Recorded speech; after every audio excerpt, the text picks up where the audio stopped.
Չէ, ոչ թե օր, այլ րոպե անգամ, չկա մի րոպե, որ ես առանց Աշոտի ապրեմ ու հաշվետվություն չլինեմ իմ արածների համար։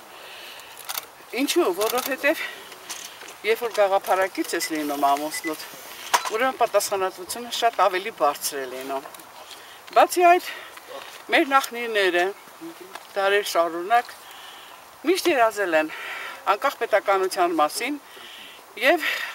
շատերը չկարողացան այդ տեսնել։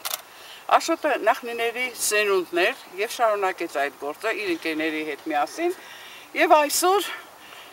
պետք է ասել, որ նա փառավորներից մեկն էր, փառահեղ կյանք ունեցավ ինչ իմաստով, որ տեսավ անկախ պետականությունը, անկախությունը Հայաստանում և պետականության ստեղծումը։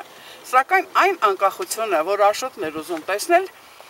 դա կտեսնի երևի մեր սերունդը։ Ես այդպես եմ կարծում, պետք է ժլատ չլինենք և ասենք ողջ ճշմարտությունը։ Ժամանակին միշտ ասել են, պատմությունը կեղծ կատեգորիա է։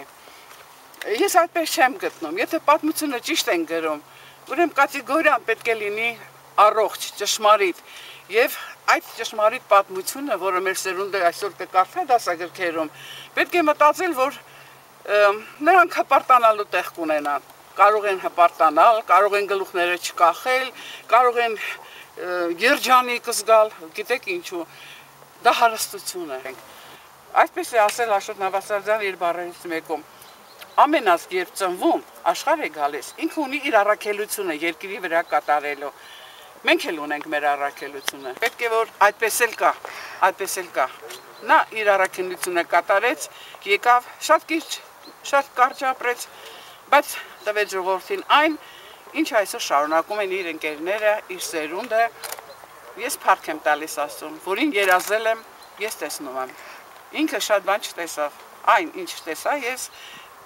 երջանիկ եմ ինձ զգում։ Տիկին Նավասարդյան մի հարց էլի, ես մենք հիմա ապրում ենք այն երկրում, որի մասին երազում էր։ Ոչ, այդ երկիրը կտեսնեն իր սերունդները։